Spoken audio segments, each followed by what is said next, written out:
Ang talento ay isang likas na katangiang taglay ng kakayahan sa paggawa ng isang bagay. Halimbawa na lamang dito ay ang pagkanta, pagsayaw, pagguhit at iba pang klaseng kakayahan sa arts o sports. Karamihan sa mga mayroon nito ay nagpapakadalubhasa para lamang marating ang tugatog ng tagumpay na kanilang inaasam.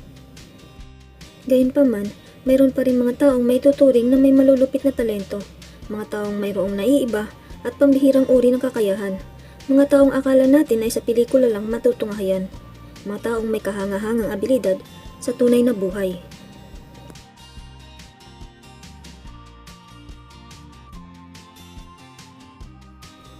Halimbawa na lamang dito si Isaac Brown ng Mapleton, Australia, ang batang hindi nakakaramdam ng sakit.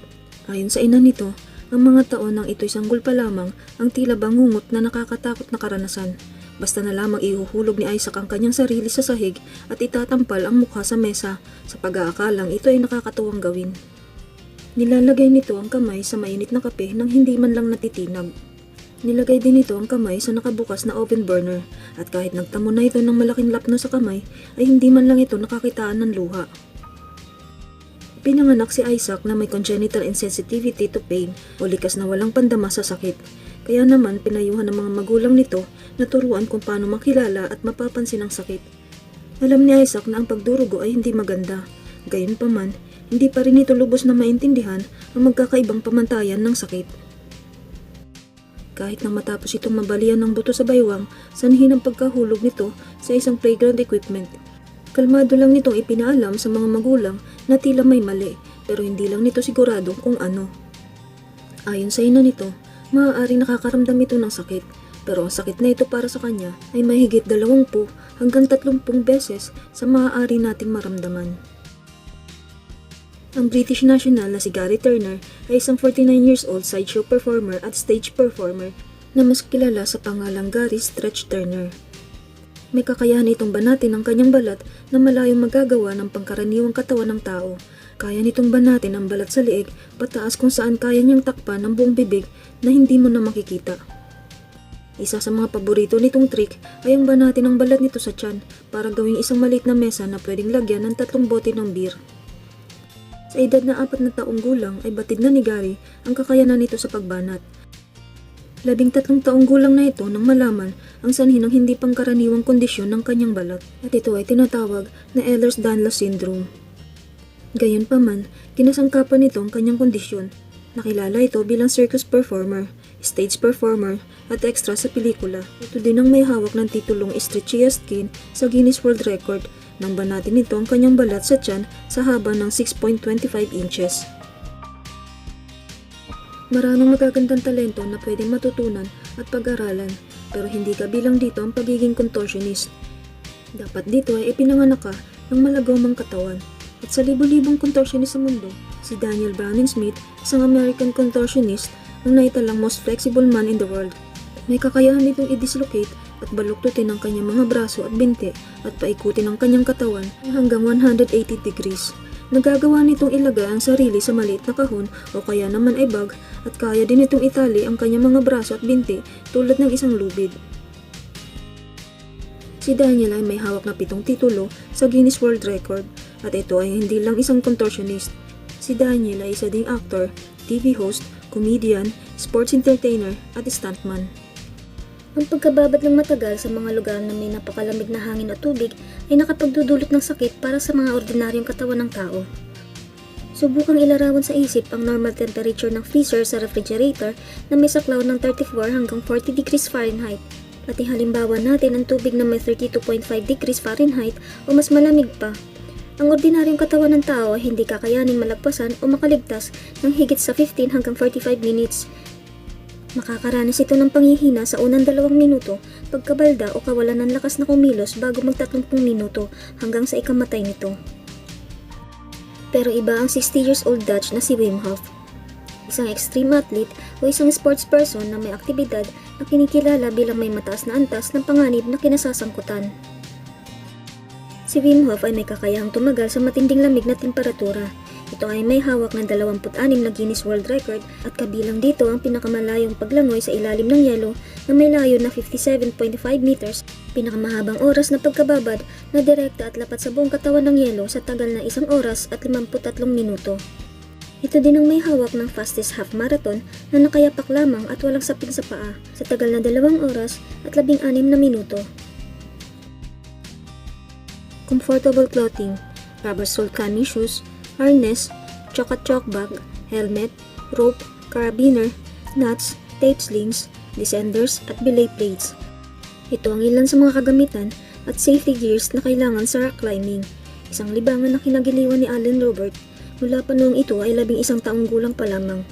Pero kalaunan ang halos lahat ng safety gears na ito ay tinalikuran at hindi na kailanman ginamit sa pag-akyat.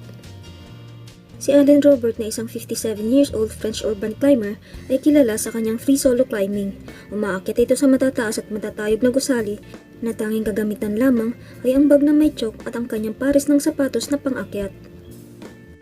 Mayroon itong bilang na mahigit 150 matataas na gusali na naakyat sa palibot ng mundo. Kabilang na dito ang Petronas Twin Tower sa Malaysia, New York Times Building sa New York at ang pinakamataas na gusali sa buong mundo, ang Burj Khalifa na matatagpuan sa Dubai. Kabilang din sa naakyat ni Allen Robert ang 47-story na GT International Tower sa Makati dito sa Pilipinas noong January 2019. At dahil karaniwang hindi pinahihintulutan ang ganitong mapanganib na gawain, sinisimulan nitong umakyat sa madaling araw kung saan walang makakapansin at madalas sa huli, nakaabang na ang mga alagad ng batas sa dulo ng inaakyat nito para arestuhin sa salang trespassing at public disturbance.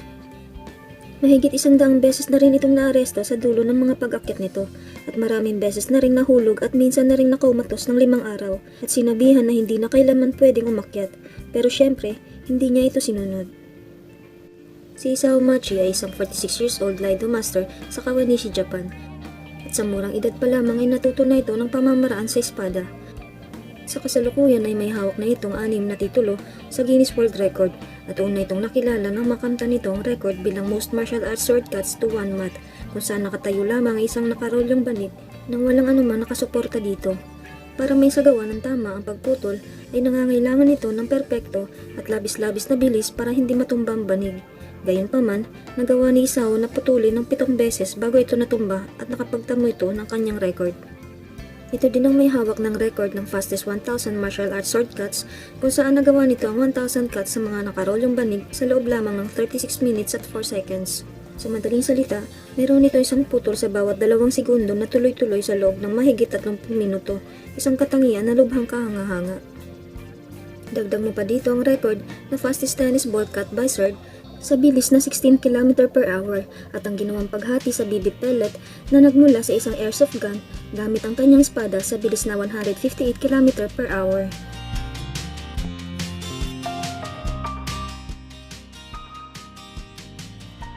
Si Ben Underwood ay pinanganak sa Riverside, California at sa edad na 2 taong gulang na-diagnose na ito ng retinal cancer, isang cancer sa mata na naging sanhi para kailanganin tanggalin ang kanyang mata.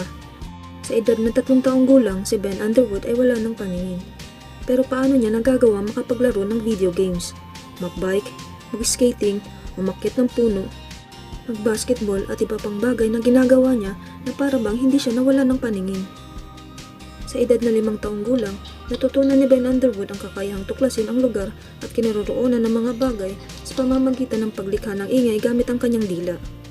Ang abilidad ni Ben na makaramdam ng mga bagay sa pamamagitan ng pakikinig ng echo mula sa mga bagay na ito ay tinatawag na echolocation na maihahalin tulad din sa ginagamit ng ibang hayop katulad ng paniki at dolphins. Sa kasamaang palad, ang cancer na naging sanhi ng pagkawala ng kanyang paningin noong siya ay 3 taong gulang pa lamang ay siya ding naging sanhi ng pagkawala ng kanyang buhay noong January 2009.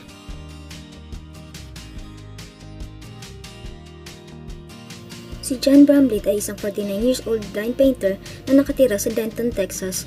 Dahil sa komplikasyon ng kanyang sakit na epilepsy at Lyme's disease, nawala ang paningin nito noong 2001 sa edad na 30. Dahil dito, gumuho ang pangarap nito na maging creative writing teacher at nagdulot dito ng matinding depresyon. Gayunpaman, sa mga panahon na ito din natuklasan ni John ang kanyang kakayahang magpinta sa kabila ng kapansanan. Natutunan nitong kilalanin ang kaibahan ng mga kulay ng mga pintura sa pamamagitan ng pagdama ng mga ito gamit ang mga daliri. Pinag-aralan nito ang paraan ng pagpinta gamit ang mga umbok ng mga linya para makapa at mahanap ang palibot ng canvas. Karamihan sa mga paintings nito ay mga kaganapan at karanasan ng kanyang buhay nung ito ay nakakakita pa. Mayroon din itong lifelike paintings ng mga tao sa pamamagitan ng pagdaman ng mga mukha nito gamit ang kanyang mga daliri. At sa kabila ng hindi pa nito nakikita kailanman ng kanyang asawa at anak, nakapagpinta ito ng pambihira at hindi pangkaraniwang larawan ng mga ito.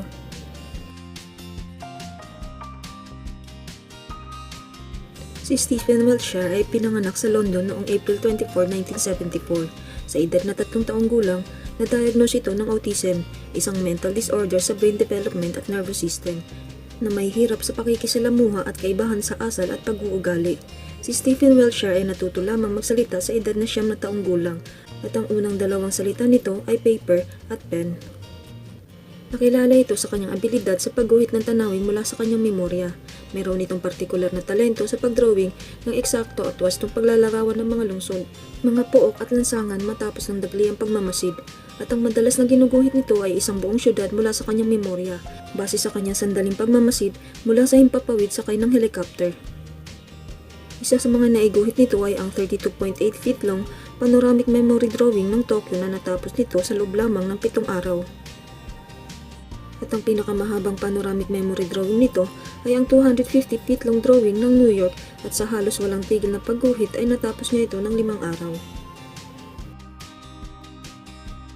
Si Lawrence Kimpick, o mas kilala sa pangalang Kimpick, na ipinanganak noong November 11, 1951, ay isang autistic savant, isang mental disability na may taglay na abilidad na higit na malayo sa karaniwang pamantayan. Sanggol pa lamang ito nang ma-diagnose ng severely mentally retarded, isang mentally delayed condition na ayon sa kanyang doktor ay maaari umanong hindi na kailanman matututo ng kahit na ano. Sa kabila ng naging pagsusuri ng doktor nung ito ay sanggol pa lamang, si Kimpick ay nakapag-umpisang magbasa ng isang buong encyclopedia sa edad na 4 na taong gulang, at nooy kapansin-pansin na ang kahangahangang kakayahan nito sa pag-unawa sa pagbabasa. Sa edad na 10 taong gulang, kaya na nitong magbasa ng parehong pahina ng libro ng sabay.